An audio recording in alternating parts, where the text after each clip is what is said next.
everybody. I'm Leah Holiday. I teach art appreciation at Cuesta College in San Luis Obispo.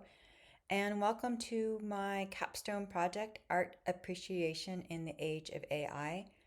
And just to set the tone of my presentation and my class, I'd like to explain that my focus is for my students to get out of their passive kind of observing role and with the help of AI, get them to be more engaged and actively participating in an artistic dialogue. So, like many of you, I started this journey wondering if AI would make human creativity, like writing, obsolete. And when I was engaging in the debate with the AI bot whether it could ever replicate the human passion found in works like Shakespeare or Emily Dickinson, I took a long time trying to get to the bottom of that and coming to the conclusion that that maybe AI doesn't need to be a replacement for the human experience, but more as a thought partner that can help me as well as my students deepen their understanding of art history. When I think about all the different platforms we experimented with, my um, foremost favorite is the PlayLab. And I'd like to introduce you to Study Buddy. This is Study Buddy, Study Buddy. This is my class. And this was something that really was a game changer for me, thinking about how to introduce Study Buddy into my class because he only uses my open education resource book for art history. And the students are able to engage with it 24/7, so it's always available. And it acts as a Socratic tutor. So rather than it giving them the right answers, it will help prepare them through guided questioning to help them master terminology and work towards their exams. And I like it because they can work on it whenever they need to, and it empowers them to find their answers independently. My favorite exercise we did was the AI generated student unit. Mine is called Preserving Cultural Heritage in the Digital Age. And this explores real life problems. For example, how to um, sort of envision lost artifacts, lost cultural artifacts due to um, war or maybe just theft.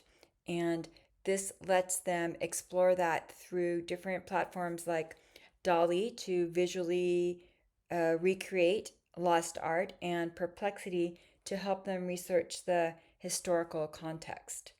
And to make sure they don't just respond to the AI blindly, there'll be some guardrails to help them verify the information. So, what was challenging for me were my AI policies. And it's something that I definitely need to continue to work on. Um, and one thing that I know is clear is that I will encourage guided questioning. And one thing that is also clear is I will not allow generated content. And to help with my clear boundaries, I will include the source verification log, which will require them to verify certain information for their research to against rigorous and academic knowledge. For example, if AI claims that Van Gogh painted 900 works, they would have to find a verification source to verify that this is accurate. The generating equity through the chat box was a really eye-opening experience for me with regards to my syllabus. It helped me completely redesign my final project, which is an investigation human object project, and that's where the students are allowed to do deep research into one object in a museum.